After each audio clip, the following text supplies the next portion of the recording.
Hare Krishna. Some very intimate detail of Srila Prabhupada's position. Did you record that? No. Got it? Some very intimate detail of Srila Prabhupada's transcendental position is revealed here in the book which is meant for mass distribution to the public, that Srila Prabhupada is transcendentalist who has appeared in an elevated family, as was his guru, and by the transcendental system, in other words, by the, it's not stated here but we can understand, but by the arrangement of Krishna, Srila Prabhupada met his Srila Prabhupada. So some hint is there even in a book for mass distribution that there are special souls, and the author of this book, of course the original author is Krishna himself, or you might say Vyasadeva, but the author of this Bhagavad Gita as it is, he himself is in this world, being specifically sent here to meet his guru, who is also sent to this world. It's not just by chance that some great souls are born in families of transcendentalists. It's by the arrangement of higher order. Actually, everyone's birth is by the arrangement of higher order. Karmana daiva netrena jantur deho papatyaye. Non-transcendentalists, they also, under higher order, under the arrangement of the Supreme Lord and the demigods, according to their previous karma, they are placed in various bodies. Now, the pure devotees, they're also sent to certain situation within this material world, but not according to their previous karma. They're pure devotees. They're beyond the actions and reactions of material nature. That's the proper understanding. Is it not? You all know this. Then you may say that, well, this verse, Atava yoginam eva kule bhavati dhimatam, this specifically refers to yogis who do not complete their yoga practice. They don't become perfect. Yoga brashta means they actually fall from the path. And then they take birth in the heavenly planets. And then after that, Shuchinam Srimatam Gehe Yoga Brashto Vijayate. Then they take birth in the families of exalted Brahmanas or Vaishyas, where they have an opportunity to again revive their practices. So when Srila Prabhupada writes here about himself taking birth in a family of transcendentalists, does that mean that he was a unsuccessful yogi, or he is a devotee who's trying to become successful but he didn't quite make it, and then he got born in a family of devotees and then he became perfect. Is that the proper understanding? Well, one of Srila Prabhupada's disciples asked Srila Prabhupada about that in a letter. That Tamal Krishna Goswami wanted to know about Srila Prabhupada's position. It's a strange question to ask. What is Srila Prabhupada's background? Are you a pure devotee, or are you just sadhana siddha? Or there are three types of siddhas. Perfect persons, perfect devotee. Nidya siddha, they're always perfect. Sadhana siddha, they become perfect largely by their own endeavors in sadhana. And kripa siddha, those who are perfect by the mercy of the perfect. Generally it's understood that Gaurangera Shangi Gane Nitya Siddha Karimane, the associates of Chaitanya Mahaprabhu, they should all be considered eternally perfect devotees. And the great Acharyas who appear even after the manifest pastimes of Chaitanya Mahaprabhu, they're also understood. It's not that there's some ordinary people who someone was born in Calcutta, then he became a businessman and he failed in his business, so he got fed up and he took sannyas, and then he had all this energy being a businessman. He's used to running around and canvassing for business, so instead he started running around and canvassing for bhakti, and in this way, due to his business skills and his inability to sit in Vrindavan and just do chanting, he had all this Raja Guna, and then he came out, and then so many people became devout. You could analyze in such a way. You could not recommend it. But we should understand that Srila Prabhupada is a perfect devotee. Otherwise, how is it possible that this Krishna consciousness, which Chaitanya Mahaprabhu predicted would go all over the world, it's not going to happen just without someone who is a very great devotee. And of course, Srila Lochandra Thakur in his Chaitanya Mangal records Chaitanya Mahaprabhu as saying that my Senapati Bhakta, Senapati means a general in military terms. So my devotee who's like a general will spread this Krishna consciousness very widely. Prithivite ache jato nagaradi gram shabat pracha hoibe moranam. Chaitanya Mahaprabhu predicted that my name will be spread in every town and village in this world. So that service of inaugurating the Sankirtan movement outside of India, that service was done by His Divine Grace Srila Prabhupada. So we should never consider him to be an ordinary devotee. He's even among devotees, his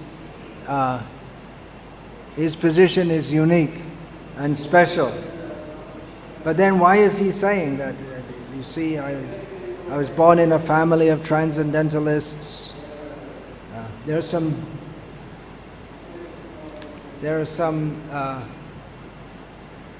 various quotes Srila Prabhupada said, which I've come across.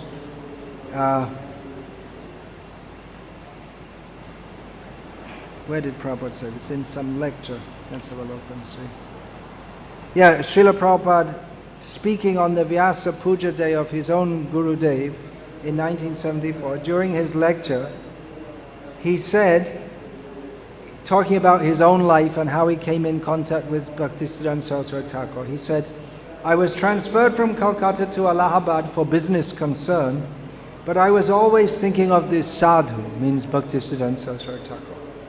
I'm giving a short history, but my life was changed. Of course, I was born in a Vaishnava family. So then you may think, well, how was his life changed? He was already born in a Vaishnava family. What changed? Then Prabhupada went on to say I was born in a Vaishnava family. Chaitanya cult was my life and soul. But due to education and bad association, or the modern association, I was declined. Now this Bhaktisiddhanta Saraswati Thakur again revived my consciousness. So Prabhupada was saying that I was raised as a Vaishnava. So the Chaitanya cult is my life and soul. But due to bad association, modern education, due to education, I was declined, became away from that. Sometimes devotees say, well, Prabhupada, he also had modern education. He came out as a Vaishnava. But he himself says here that by this bad education, he himself said, I was declined, I was somewhat away from that, and Bhaktisiddhanta Saraswati revived that. In another lecture, Hindi lecture, just recently translated. My birth was in a Vaishnava family. My father was a great Vaishnava, so from birth I was in Vaishnava culture only. But just like by acquiring today's knowledge, that means modern education, most of the devotees became impersonalists. I also for some days became like that. Then my friend introduced me to Bhaktisiddhanta Saraswati Goswami Prabhupada. So in other words, Prabhupada said that due to modern education, I became like an impersonalist. How can a devotee become an impersonalist? How is it possible? Well, it is possible. The danger is there. We find in Sri Chaitanya Charitamrita, Bhagavan Acharya, who was a great devotee of Chaitanya Mahaprabhu living in Puri.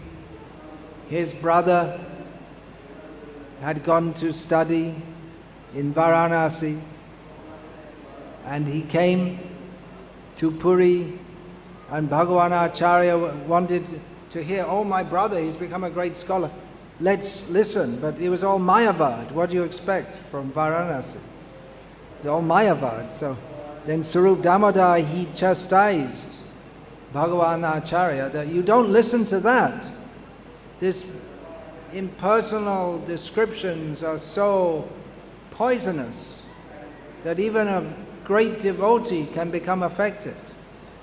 So Srila Prabhupada was saying, I became affected by impersonalism. So how is that possible? I'd mentioned that Tamal Krishna Maharaj had asked Prabhupada about his own spiritual situation, about Prabhupada's spiritual situation. Srila Prabhupada wrote, it's a very important letter. He was not asking just about Prabhupada. I haven't seen the letter from Tamal Krishna Maharaj, but asking about how do we understand the position of a spiritual master who appears in his life at some point he was not liberated. If you see Narad Muni, he was a maidservant's son. That's definitely not Shuchinam Srimatam Gehe. He was born of the maidservant. There's no record of his father. So generally, if a maidservant has a son and there's no father known, you can understand that she does prostitution on the side. Prabhupada himself explained that the maidservants, they're from very poor families, so they do a little prostitution on the side. They can also be great devotees, Prabhupada said, quoting Prabhupada. So Prabhupada, in this letter, he opened the letter by making the position very clear. And then he went on to explain. The first sentence in this letter, a spiritual master is always liberated. So what does that mean? If you initiate someone, then immediately you become liberated. Does that mean? What does it mean? It means if one's actually a spiritual master, he must be on the liberated platform. Otherwise anyone can initiate anyone. I was just listening to a discussion, Srila Prabhupada was with some of his disciples, how This so-called Guru Maharaji was very popular in America at the time. But he'd been ordered by the Indian government, you can't leave India because there's some court case going on. There's some family feud. His mother wants to demote him from being God and make his brother God instead. So this discussion, this is all nonsense. So it's not that just by claiming to be God or claiming to be a guru, one is one. So spiritual master, Srila Prabhupada writes, is always liberated. I mean, who's actually a spiritual master. Srila Prabhupada went on to write, in any condition of his life he should not be mistaken as an ordinary human being. Which is very possible. Because in many ways, spiritual master acts as an ordinary human being. He eats, sleeps, gets sick. In the case of Bhaktivinoda Thakur, he had a job, government service, at a time when in Bengal there was increasing dissatisfaction with the British government. Bhaktivinoda Thakur was a loyal servant of the British government, very trustworthy and dependable. So in any condition of his life, he should not be mistaken as an ordinary human being. This position of a spiritual master is achieved by three processes. One is called sadhana siddha. That means one who is liberated by executing the regulated principles of devotional service. Another is kripa siddha, one who is liberated by the mercy of Krishna or his devotee. And another is nitya siddha, who is never forgetful of Krishna throughout his whole life. These are the three features of the perfection of life. So far as Narad Muni is concerned, so obviously Tamal Krishna Maharaj in his letter has asked about Narad Muni, Prabhupada. How do we understand that someone, it appears that they're a very ordinary person. Srila Prabhupada to people who met him, he would have appeared like a very ordinary person. When he was a businessman and a grihasta, people would go into his shop, they would ask for medicine, he would give them the medicine, or they would refer them to Dr. Ghosh, who was sitting, oh, I'm feeling sick, go see Dr. Ghosh. Then he'd come down and fill up the prescription. He was a businessman, he was doing business. How many millions of businessmen are there in India today? How many of them are Nitya Siddha Paramahamsas? Is it 0 or 1 or 2? Nowadays there are many who are practicing devotional service by the grace of Srila Prabhupada and others. It's not that bhakti is restricted within the walls of ISKCON, at least we don't see that. So, anyway, I'll go on reading the letter. So far Narad Muni is concerned, Srila Prabhupada writes, in his previous life he was a maidservant's son. How did he become a maidservant's son? Narad Muni himself described that I was a Gandharva and I was fond of women. And in a Sankirtan festival, I was singing cinema songs. I was singing songs glorifying mundane attraction between male and female. So he got cursed. You become a Shudra's son. So far Narad Muni is concerned, in his previous life, he was a maidservant's son. But by the mercy of the devotees, he later on became Siddha. And in the next life he appeared as Narad with complete freedom to move anywhere by the grace of the Lord. So even though he was in his previous life a maidservant's son, there was no impediment in the achievement of his perfect spiritual life. Similarly, any living entity who is conditioned can achieve the perfectional stage of life by the above mentioned processes. And the vivid example is Narad Muni. So I do not know why you have asked about my previous life. whether I was subjected to the laws of material nature. Tamal Krishna Maharaj has asked this. Prabhupada would say, why are you asking? What's the point? What is to be gained by asking? So even though accepting that I was subjected to the laws of material nature, does it hamper in my becoming a spiritual master? What is your opinion? Yes, and what is your opinion? From the life of Narad Muni, it is distinct that although he was a conditioned soul in his previous life, there was no impediment of his becoming the spiritual master. This law is applicable not only to the spiritual master, but to every living entity. In other words, every living being has the potency or the possibility to become a completely pure devotee. Srila Prabhupada continues, there are thousands of examples explained in our books. By our books we can understand Srila Prabhupada is referring to the complete corpus of the Vedic literature, that the conditioned soul is never affected with the material body. It is said in the Vedas, Asanga ayam purusha, which means that the living entity is always unaffected with matter. Another example is given that the reflection of the moon on water appears to be moving, but actually the moon is not moving, it is fixed up. So any living entity is like that. His reflection on the material body appears to be changing, but the spirit soul is fixed up. Therefore this movement is called illusion. The movement of the ripples on the water makes it seem as if the moon is trembling, but actually the moon is not. It's if we only see the moon as reflected on the water, we'll think that the moon by nature is trembling. But actually that's because we only see the reflection, we don't see the original. That's not actually the moon.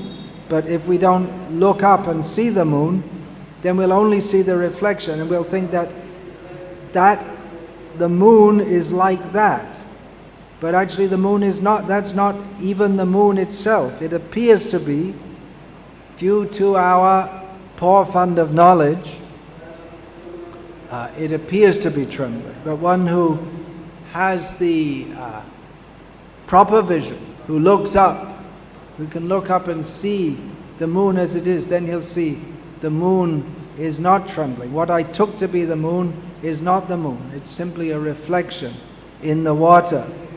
Yatha bhaso, yatha, what is that? Stitaha. So Srila Prabhupada continues, so far I am concerned, I cannot say what I was in my previous life, but one great astrologer calculated that I was previously a physician and my life was sinless. Beside that, to corroborate the statement of Bhagavad Gita, Shuchinam Srimatam Gehe Yoga Brashto Vijay Sangjayate, Srila Prabhupada writes it, which means an unfinished yogi takes birth in a rich family or is born of a Shuchi or pious father. By the grace of Krishna, I got these two opportunities in the present life to be born of a pious father and brought up in one of the richest aristocratic families of Calcutta, Kashinath Malik. The Radha Krishna deity in this family called me to meet him, and therefore last time when I was in Calcutta I stayed in that temple along with my American disciples. So Srila Prabhupada is revealing here that when he went to Calcutta, just previous to this, he had stayed in his home area, which actually sannyasis don't do. They don't go, they might go to the city in which they're born, but they won't go to their home. Of course, Prabhupada's wife was living elsewhere, but he went to his home. But why? Because Krishna called me.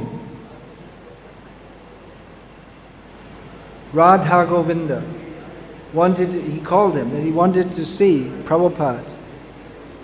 with his Western disciples. He stayed in that temple along with my American disciples. Srila Prabhupada continues, although I had immense opportunities to indulge in the 4 principles of sinful life, because I was connected with a very aristocratic family, Krishna always saved me.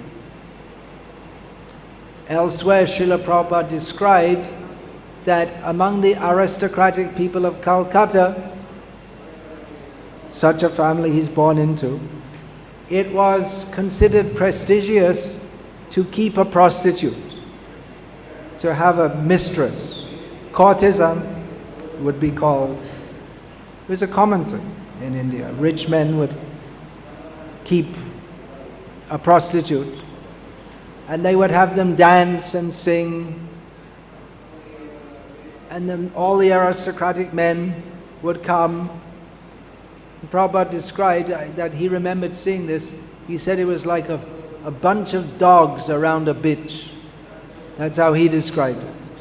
So all the aristocratic members of his family, they were all thinking, oh yeah, this is very high class, to have a high class woman dancing and, well, not high class. She can't be high class if she's dancing and singing in public, but they're maintained by rich men. And this is what we do, and this is our aristocratic life. Prabhupada saw it's like a bunch of dogs surrounding a bitch. So Srila Prabhupada wasn't attracted to that. He was attracted.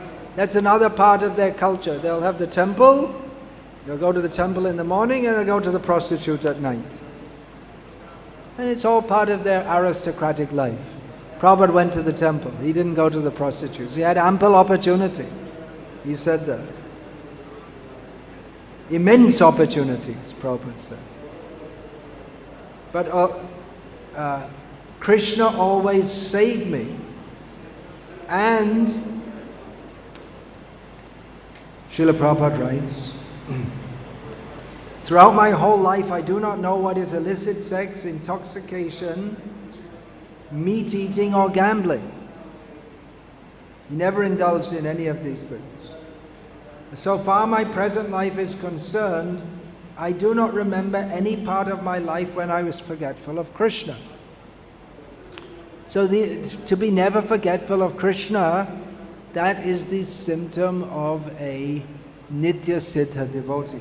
Of course, Srila Prabhupada, he also said that influenced by modern education, and my bad association, I also became an impersonalist for some time. But then Bhaktisiddhanta Saraswati again revived my consciousness. So what does that mean? He never forgot Krishna at any time in his life, but for some time he was an impersonalist. Well, in this regard, we may cite that Bhavananda, who's here now, he asked Srila Prabhupada that you say that all of us, your disciples, we were sent by your Guru Maharaj and by Chaitanya Mahaprabhu to assist you. But how is that? Because we were sinful, so sinful. So how is it that we were sent by Bhaktisiddhanta Saraswati and Chaitanya Mahaprabhu? Prabhupada said, no, as soon as I came, you came to me. So that means that all that sinfulness that was superficial, because you immediately came, there's immediate attraction. So Srila Prabhupada said that was superficial. As soon as one comes in contact with the devotees, then he has an epiphany. Oh, yes, this is what I want. This is what I need. This is my life.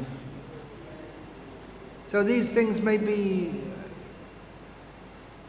somewhat difficult to understand, because obviously, if we accept Vaishnav teachings. Obviously, Srila Prabhupada was very special, empowered, pure devotee of Krishna.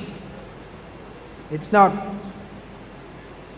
expected, although Srila Prabhupada says it is possible, at least theoretically possible, that anyone sadhana siddha, he can also become a spiritual master. But generally we can understand that those who are very highly empowered, Brahmanda tarite shakti dhare dhane jane jane, they're associates of Chaitanya Mahaprabhu. They can deliver the whole universe.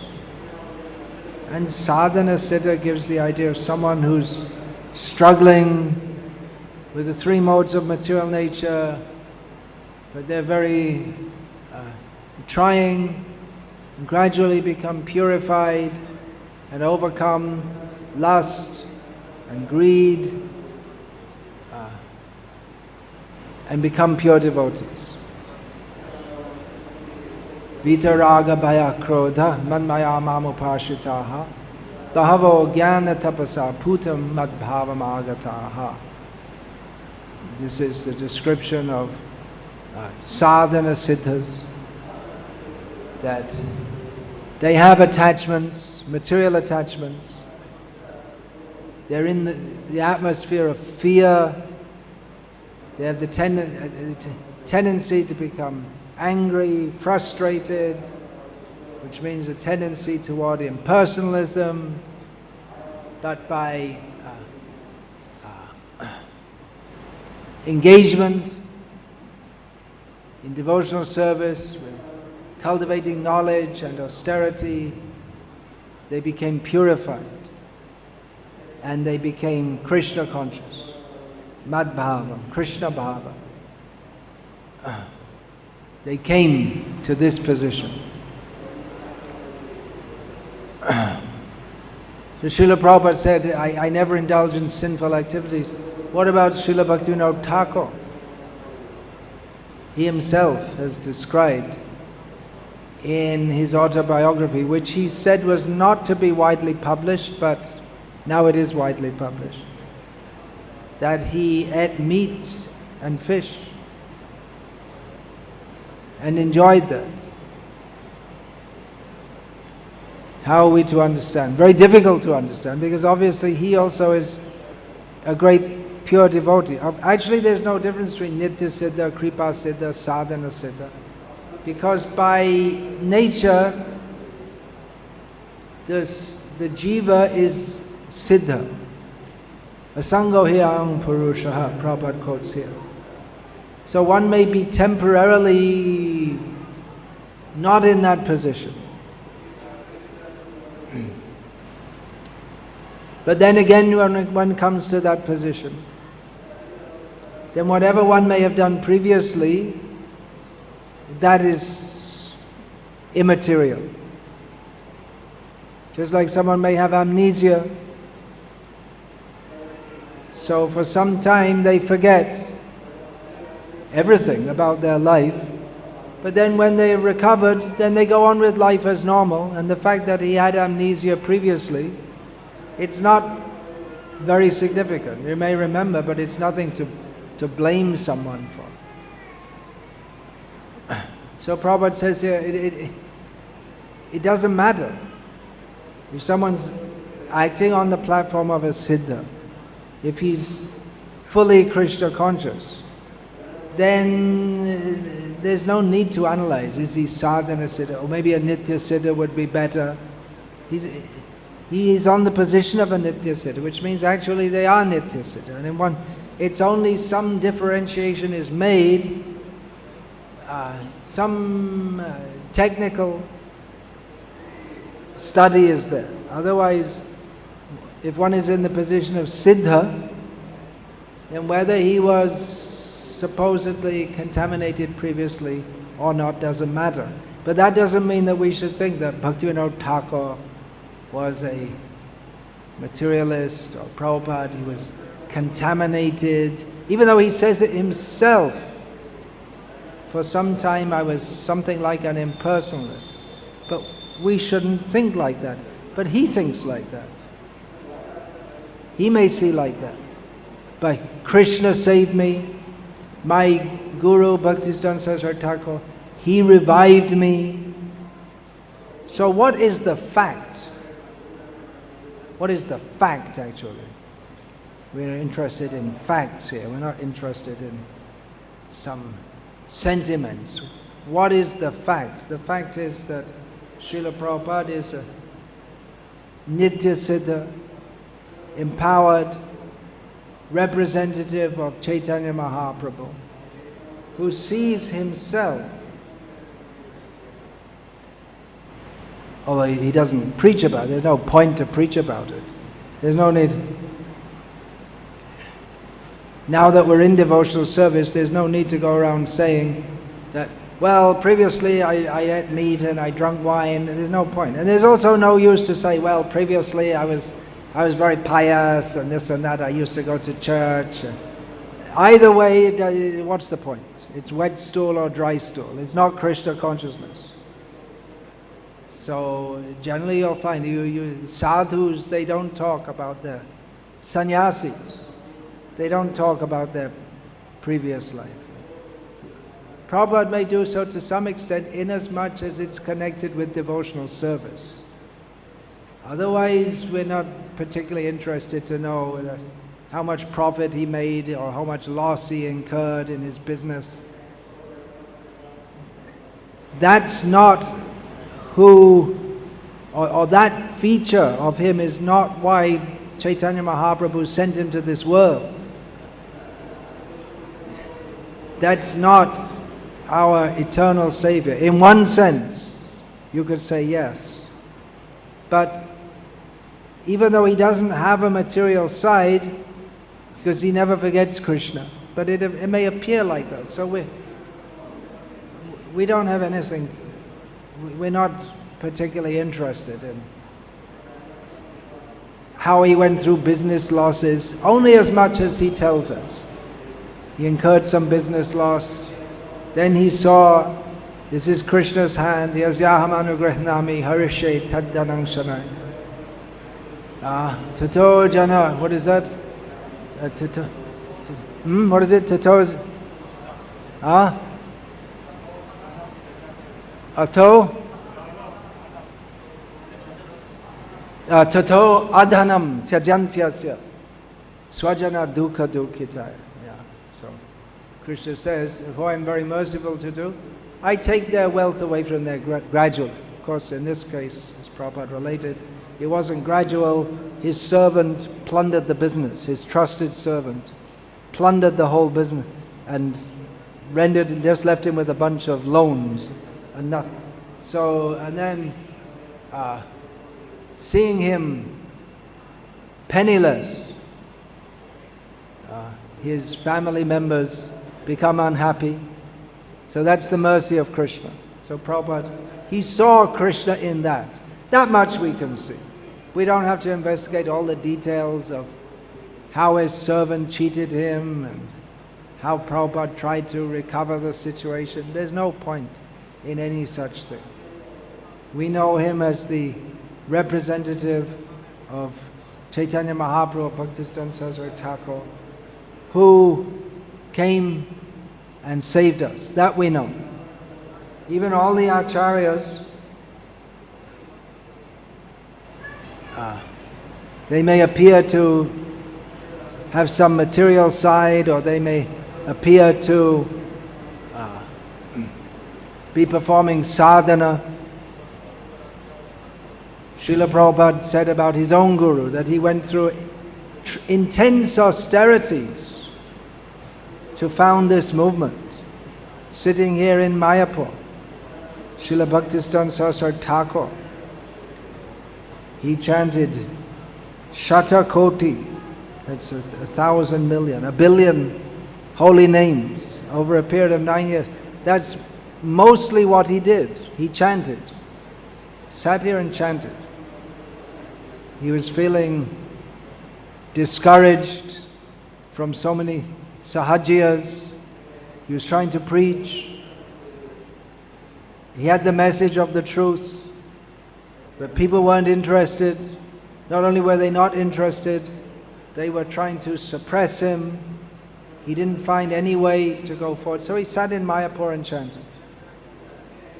In a little cottage which he built by himself with a thatched roof, which would be very hot in summer. Now we have all these fans because it's hot. Actually, by Krishna's mercy, it's not very hot. We expected it to be much hotter, but rain is coming at night, so otherwise it should be much hotter. For you coming from Salem, it's maybe a bit of a relief. It's much hotter there, huh? So we have all these fans and big building and a relief. Not for him. In the summer it was hot. In the rainy season, wet, he'd have an umbrella and sit under the umbrella because the roof would leak. He'd eat once a day. In the winter it was cold. He'd go on chanting, chanting, chanting, chanting, chanting. So what is there for him to do now? He feels Bhaktivinoda Thakur has passed away. My own guru has passed away. I wanted to preach, but there's no one listening, so Bhaktivinoda Thakur told me to be in the Yoga Pit. So I'll be, and what to do? No one comes here, so I'll chant, that's all. What is there? He just chants, go on chanting.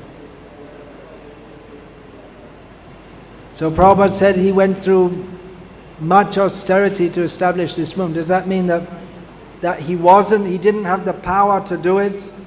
And by chanting and undertaking that austerity, he got the power to preach. Is it like that? Prana Cheja, Shehi Tu Prachar, who has got life, he can preach. So did he get life by doing that chanting? Was it that he was incapable previously? He couldn't do anything. He himself felt hopeless. He couldn't do anything. Then he chanted. Then he got power. Is that what happened? He didn't want to leave Mayapur. Bhaktivinoda Thakur told him to stay there. But his disciple, some people came to him. They became his disciples. Just a few people.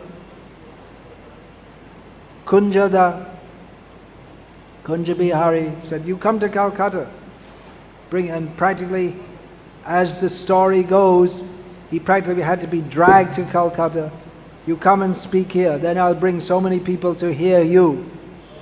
And then I'll chant, I'll sit here. So Kunja had to practically pull him, and then he brought people to hear him, and then the preaching began in Calcutta, and gradually it expanded. Of course, he must have been doing some preaching, otherwise how did he have disciples? So actually, anyone who came, some people would come to the Yoga Pit, they'd come to visit Navadvip, and they'd come to visit the place that Bhaktivinoda Thakur had established. At that time, the Yoga Pit, that temple there, it wasn't a big arrangement like that. Was built by Bhaktisiddhanta Saraswati Thakur, that big temple. And later on, the covered area in front of the temple, that was actually built by Prabhupada, ISKCON, actually Bhaktivedanta Swami Charity Trust. And then all those buildings, there was just a little temple in a little hut. That's all, a little pucka building, but small building was there. So some people used to come, and Saraswati Thakur would preach to them. And typically, if he found someone interested, he would speak to them for hours and hours. Whoever was willing to listen. And some people were impressed at his speaking. They became his disciples. There were just a handful, few were there. Practically, the names are there, 4 or 5. Became his disciples, and then one of them pulled him to Calcutta. So he had life to preach. He was brought to Calcutta. He took sannyas after being in Calcutta for some time.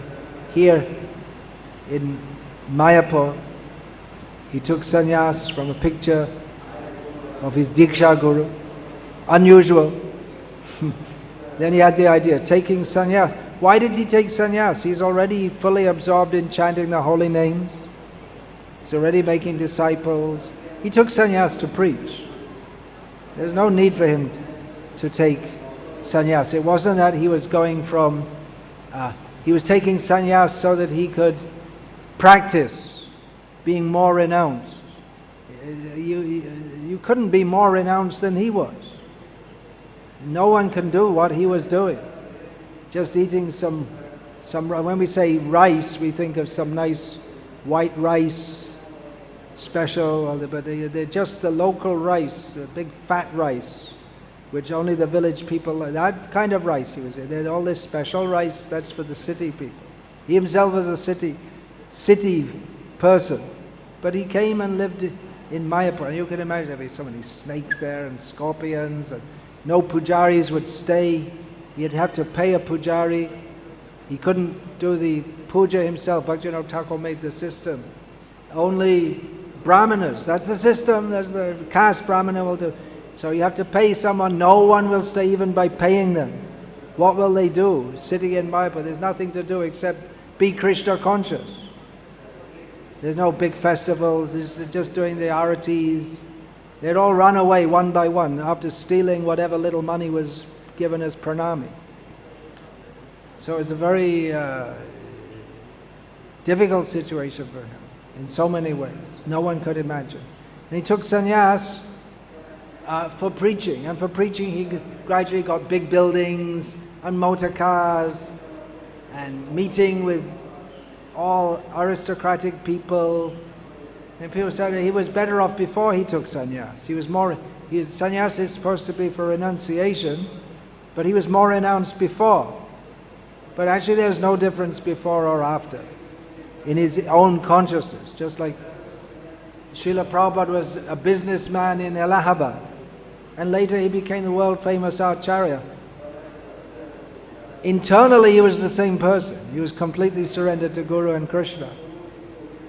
But certain things manifested in his life at different times. So Bhaktisiddhanta Saraswati Thakur, he took sannyas for the same reason that Chaitanya Mahaprabhu took sannyas.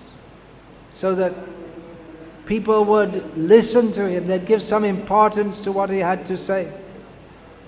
Bhaktisiddhanta Saraswati was just like a Vaishnava, despised Vaishnava.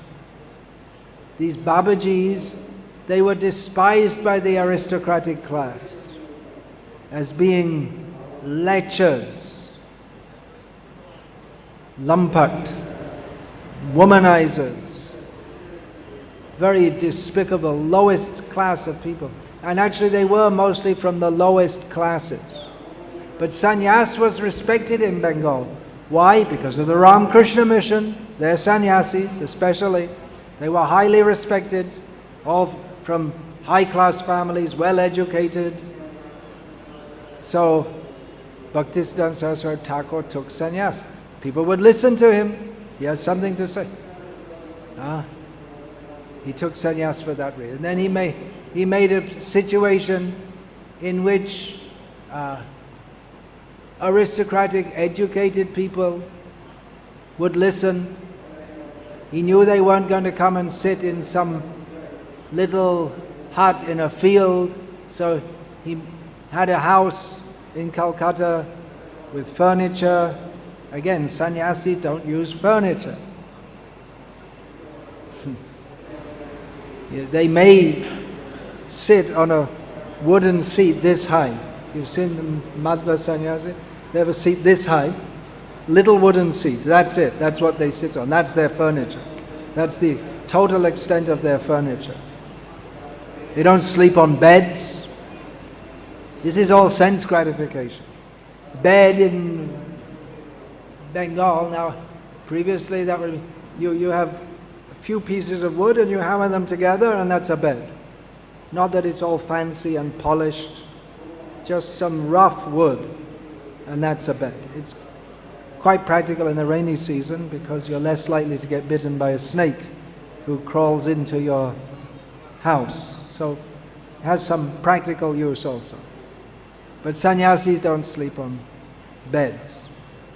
So he took sannyas, and it was unorthodox, unorthodox in so many ways. How did he get the inspiration? What happened? He chanted so many rounds of the Hare Krishna mantra over and over and over again, and at the end of it he got the inspiration to go in motor cars, to go to the big city, to mix with materialistic people. What happened? How did he get this wrong idea to become so materialistic and build a big institution? You may say, why didn't he just remain as a simple sadhu and remain in Mayapur? That's the perfection of life. Well, he did all these, he took sannyas and engaged with the world. That was the result of his chanting. Result, you have to be very careful when we use this word, result, because generally the word result is used in terms, people, they do some religious vow and they expect some result. I'll follow Ekadashi Vrata for 1 year and then I'll get such and such. Putrada Ekadashi. I didn't have any children, let me observe this Ekadashi, then I'll get, then I'll get some, at least one son. S-O-N. I'll get some offspring. I want moksha. All right, I already had my sons and I don't like them and they don't like me. So now I'll follow Mokshada Ekadashi and get liberated from all this. You expect some result. So there is a result in devotional service also. But the result is premafal. And that result is completely different, because when one gets that result, then one no longer wants any other result.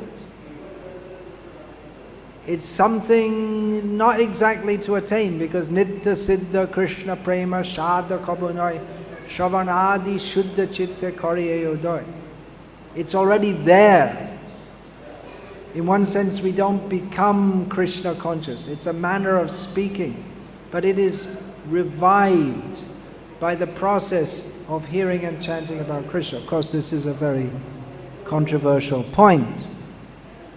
Can be a controversial point. But I won't discuss that now. So Bhaktisiddhanta Saraswati Thakur, he chanted and he was empowered by Chaitanya Mahaprabhu to preach Krishna consciousness. Does that mean if he hadn't done that chanting, he wouldn't have had the empowerment to do that? Is it that by chanting he got the empowerment? In one sense you can say yes. In another sense, he is already Nitya Siddha. If we want to get the power to preach, we can follow in the footsteps of Bhaktisiddhanta Saraswati Thakur and very seriously chant for some time. If we're feeling discouraged in preaching, it may happen. We can take some time out to very seriously chant and pray for the mercy to fulfill the mission, play our part in fulfilling the mission of Chaitanya Mahaprabhu by preaching Krishna consciousness. So that chanting is praying for mercy. It's not that now I chanted so many rounds and I'm building up my power. It's not like that. It's praying for mercy. The mercy comes down. Not that by my endeavor, I chanted so many rounds, I did so much austerity, now I got the power to go and preach and take over the world and make sure my name's in that list of Acharyas. There's such an attitude, one might be able to preach, but that preaching will be contaminated by personal desire. So Bhaktisiddhanta Saraswati Thakur, he was chanting, he came out, he preached, he's a pure devotee. We can also follow in his footsteps by chanting the holy names and praying for mercy to preach. But even if superficially it appears that we're preaching very well, we shouldn't think, oh, that means, yeah, I'm just like Bhaktisiddhanta Saraswati. I'm doing my chanting and I'm getting the mercy. And yet another sense, we shouldn't deny. If we are getting mercy, we shouldn't say, in one sense we should recognize, yes, some mercy has come. We shouldn't deny the mercy, that no, my Guru is not merciful. He's merciful. If you say he's merciful, then something is manifesting through your efforts. But again, we have to see, it's his mercy, it's not my effort. It's a whole matter of perspective, of attitude.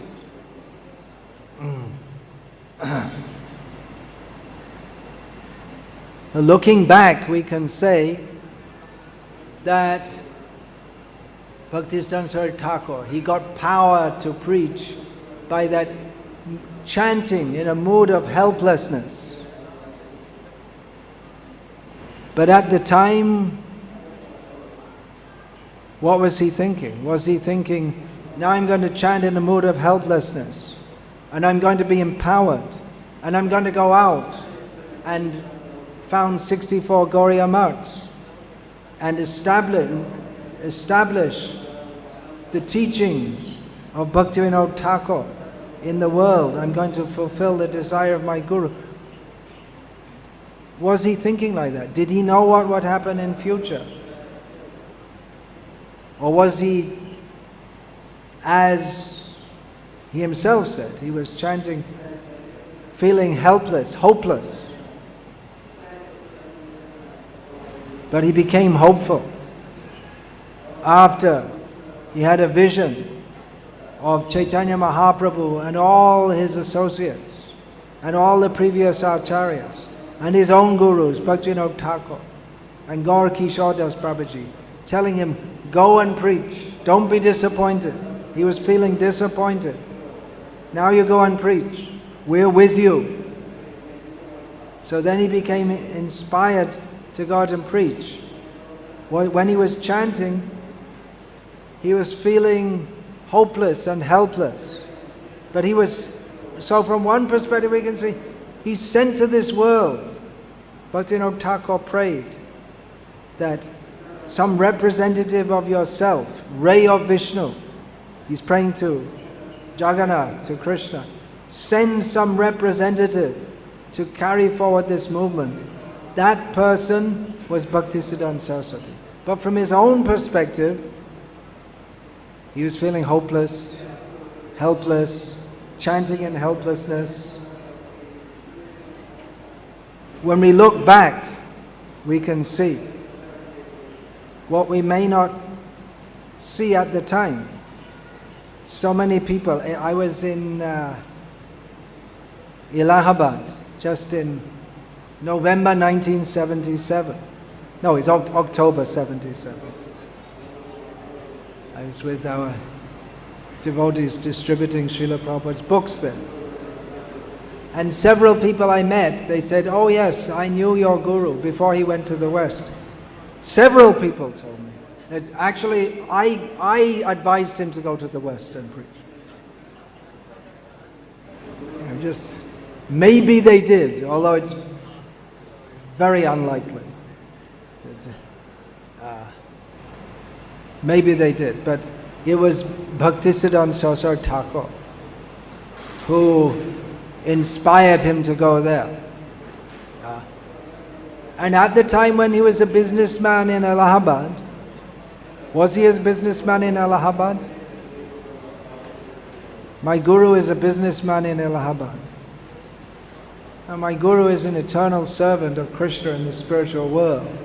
He's not a businessman in Allahabad. So we may say he was manifesting that activity, but that's being a businessman in Allahabad has got nothing to do with being a Guru. There are so many, even today there must be thousands and thousands of businessmen in Allahabad, from someone who walks around the streets selling samosas, or to someone who has some big factory, or there's so many. But that's nothing to do with Krishna consciousness. Circumstantially, Prabhupada was in that situation. You may say also that's Krishna's arrangement to show that we may be in material life and we can practice Krishna consciousness even although apparently in material life, and we can get the mercy of the pure devotees. So Prabhupada saw himself like that, that I was doing this business, and then I met the devotees and they brought me to they were founding a Gauriya Math there, and he took initiation.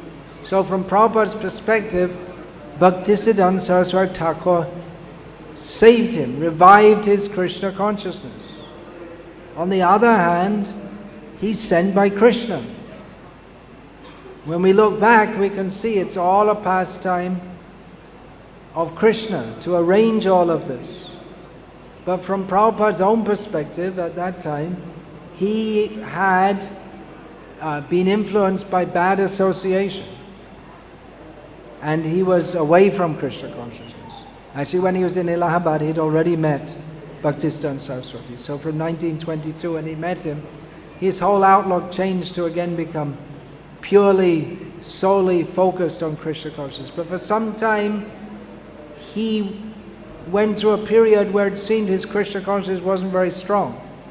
He felt like that.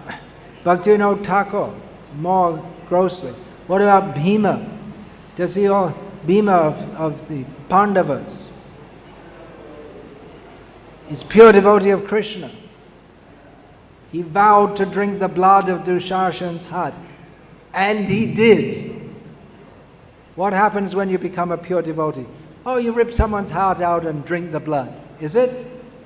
It's not very typical of a pure devotee. Of course, he showed the don't do Vaishnava Aparad. That's what can happen to you. Devotees can become so angry. Draupadi would go to Bhima when she needed something, because he knew he will do it. Was he a hen-pecked husband? He would do whatever the wife wanted? No. She's a pure devotee. He's a pure devotee. His ripping out the heart of Dushasana and apparently drinking the blood is a manifestation of his great pure devotion, not to be imitated. He feels. He doesn't say, an impostor to say, well, Draupadi was insulted. Anyway, it's all Maya. So, what does it matter? Why did I get married anyway? I'll take sannyas. He did, as Madhva-acharya. But he's not so detached. He's not so detached that he'll sit and watch the pure devotees being insulted. Actually, of course, Bhima had to sit. That is Bhima's self-control. That on the order of Yudhishthira, he just sat while that was going on. Otherwise, he would have personally, at that point, killed Duryodhana and all his brothers. But then there would have been no Kurukshetra war. The idea was to kill a whole bunch of people all at once. So Krishna he kept it. Let Bhima. It wasn't that usually someone becomes angry and they cool down a bit. But with Bhima, it was for 13 years, his anger was building up more and more and more. It didn't go down. He was just waiting and he was just thinking, when am I going to catch Dushasana? It was his whole meditation. That was his devotional service. And even so many times, Arjuna and they would, on the battlefield, they'd meet the brothers, especially Arjuna, would meet the brothers of Duryodhana and completely defeat them and let them go. said, I'm not going to kill you. Bhima's going to kill you. I'm leaving you for him. So Bhima took that vow. So that's his pure devotion. What happened? Then he took birth later on as Madhva. And then he was a very good sannyasi. And then he was very peaceful and not all this killing and passion and kshatriya and nasty. No, that's a wrong understanding. Bhima's apparent gross desire to kill all the Dhartarashtra, that is pure devotion, not to be imitated. It's not that he became pure later on as Madhva. He's completely... Hanuman, he burned all of Lanka. So many children, women, they were innocent. Burned them all. It's celebrated up to the present day. Again, this is not to be imitated, especially in Kali Yuga. Chanting Hare Krishna. That is the Yoga Dharma. We're not meant for, of course it may be in future, but in particular this time, we're not meant for fighting and killing. That is part of human life, it may be, but at least we as followers of Srila Prabhupada, we're not meant for killing. We should kill the bad propensities by spreading the Sankirtan movement. So how do we see the pure devotees? How do we understand this? Well, maybe we don't try too much to understand. Just we understand they're pure devotees of Krishna. They have various services to do in the service of Krishna. It's not stereotyped. Some have what may seem to be not like devotional service. Adveshta sarva bhutanam maitra karuna evacha. Krishna told Arjuna, pure devotees are very dear to me. They're not envious of anyone. They're friendly to all. Bhima's not going to listen to this. He said, well, okay, but I'm still going to kill all the sons of Dhritarashtra. I'm not going to be friendly to them. That's my friendliness. I'm going to kill every single one of them. And specifically, I'm going to rip out Dushashan's heart and drink the blood. He made a vow. So what's going on here? What's going on is pure devotion. Someone's a pure devotee, or they're not a pure devotee. How are you a pure devotee or not a pure devotee? Are you in Maya or you're not in Maya? The pure devotees, they're Bhaktivinoda Thakur, appear to be like materialistic. Is it pure devotee or not a pure devotee? Krishna knows, we see, the devotee himself may not see. When Bhaktivinoda Thakur says that he's overcome by lust, he's not just right, I'm pretending this, but actually it's not true. I'm just saying it. He feels. So what is that lust? Is it real or is it not real?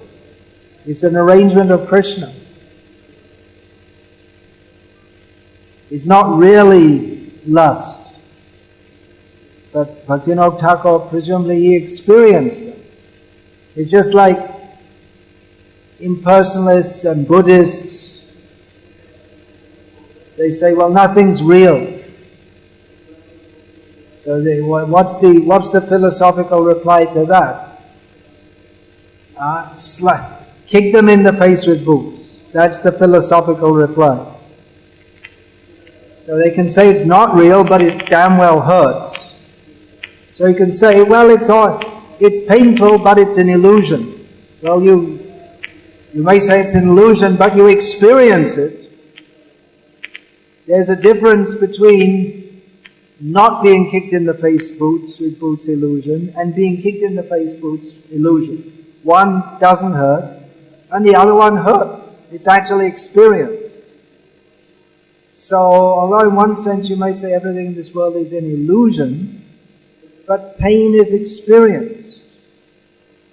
So therefore all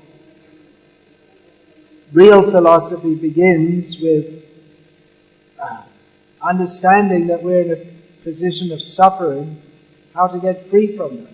So Bhaktivinoda Thakur, when he says, that I'm overcome, I'm attached to my family members, I'm in lust. We can understand that he experiences that. But at the same time we understand he's not a materialistic, lusty person. It's something just arranged by Krishna. Why would Krishna arrange that? Why would Krishna arrange for Narad Muni to be the son of a maidservant? Why does Krishna do such things? Why did Krishna arrange for Srila Prabhupada to apparently be an attached grihastha?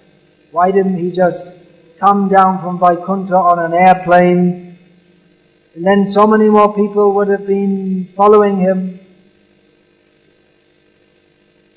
Krishna has his way of doing things.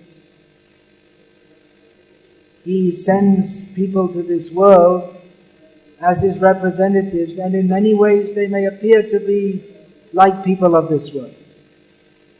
But we are warned, Vaishnava Kriya Mudra Vigeho na Bhuja.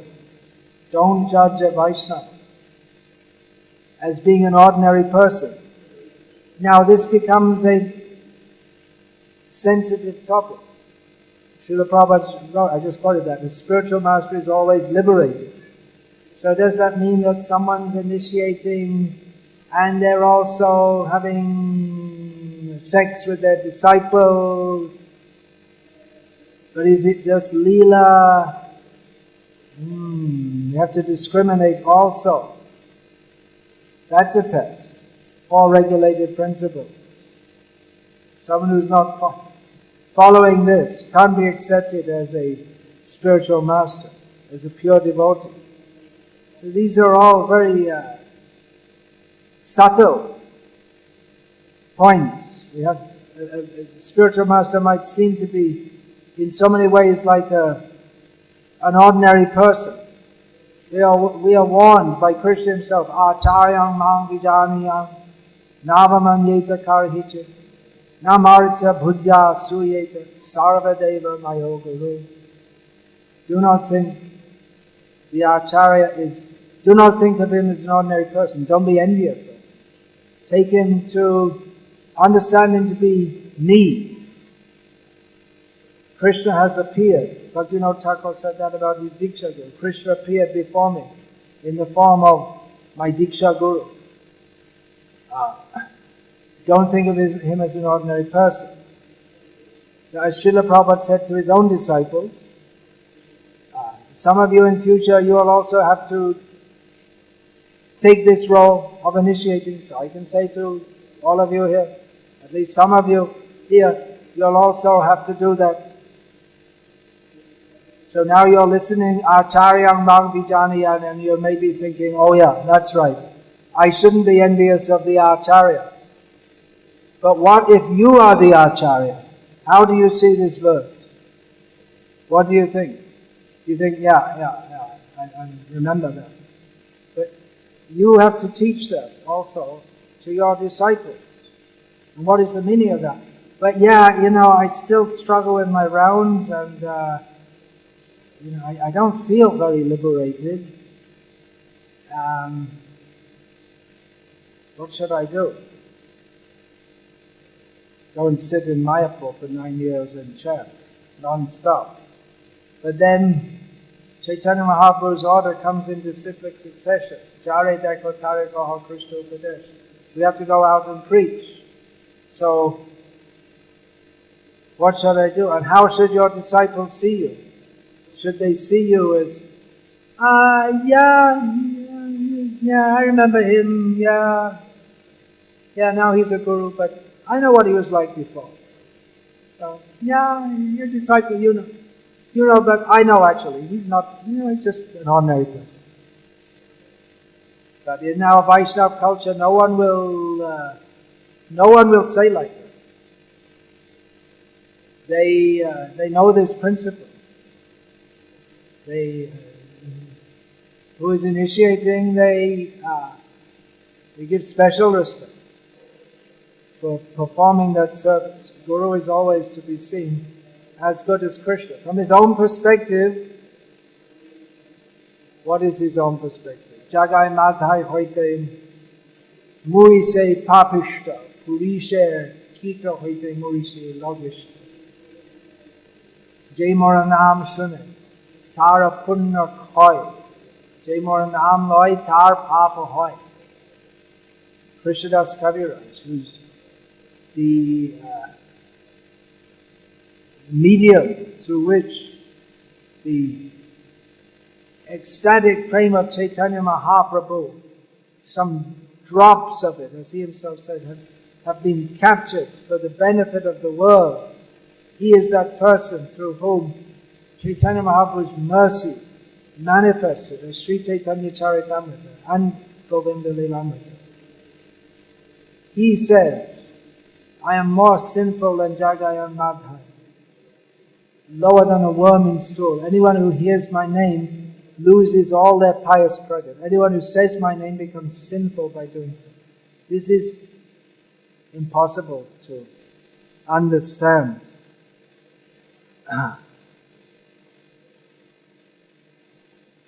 There's a story of Bhaktisiddhanta Saraswati Thakur. It's not in my book. So,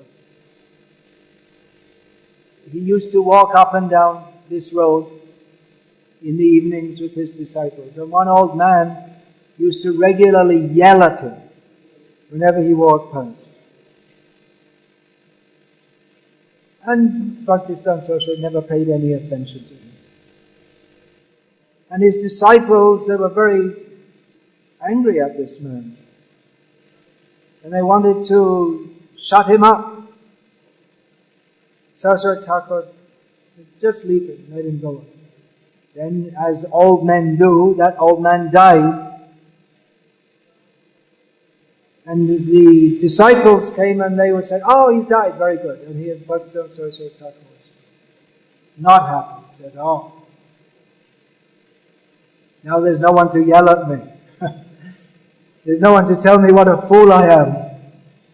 There's no one to deflate my false pride. So he was welcoming that person. He was all the time surrounded by these people praising him. So he appreciated that person. He's actually, from his own perspective, that person is actually describing his real character.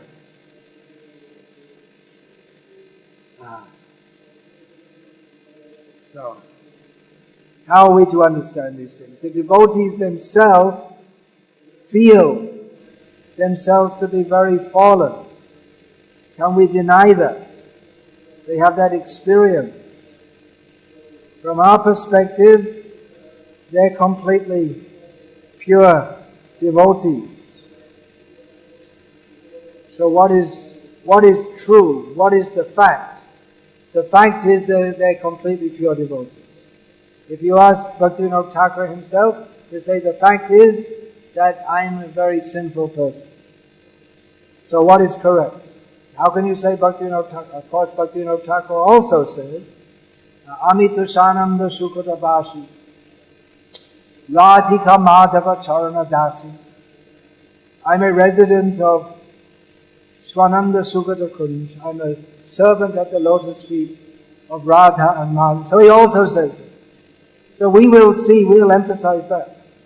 That's what we see. But he himself sees different things. How can he be materialistic and be an eternal servant of Krishna? What can we say? Vaishnavera, Kriya Mudra Bigehana. It's impossible to understand. They actually think like that. We may actually be like that. Probably most of us here are like that. But one point we can take from all of this, what is understood by this, that they undertook a process of purification. They felt that I need purification. They didn't feel, I'm a Nitya Siddha, so I'll just put my feet up and watch TV, and whenever Krishna's ready, I'll manifest pastimes of pure devotion. Now they went through a process of what they consider to be purification. So, we are not Nitya Siddha. There may be. As Bhaktisiddhanta Saraswati Thakur said once, if there's anyone present here who's a Nitya Siddha, please inform me. I didn't notice, but if there is anyone here, please inform me. And then I'll instruct you in your internal pastimes with Krishna. But so far I didn't see anyone. You might be. So,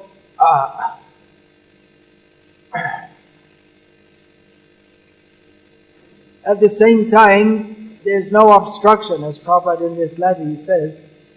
You can become perfect. Although, if the pure devotees who come from the spiritual world to pick us up, if they can't do it, then what's the point of them coming? If we can't become pure devotees, or revive our pure devotion, then why are they coming? What are they doing? Just, what's the point? So it can be there, it is there.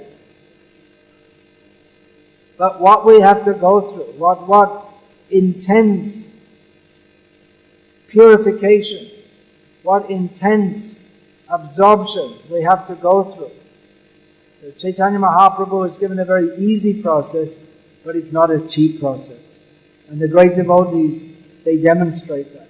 It's not something cheap, that you do a little maya on the side and little bhakti here and there. It's not going to happen. It may happen after many, many lifetimes.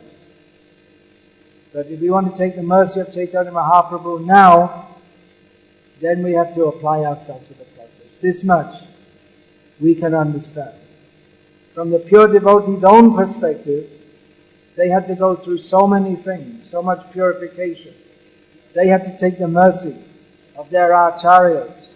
They had to go through so many difficulties and get so many realizations. That is their perspective. We shouldn't just discount that and say, oh, anyway, they're pure devotees, that's just their leela. They personally experienced that. Hare Krishna. I'm over time there. So I'll finish it. Hare Krishna. All glories to Srila Prabhupada.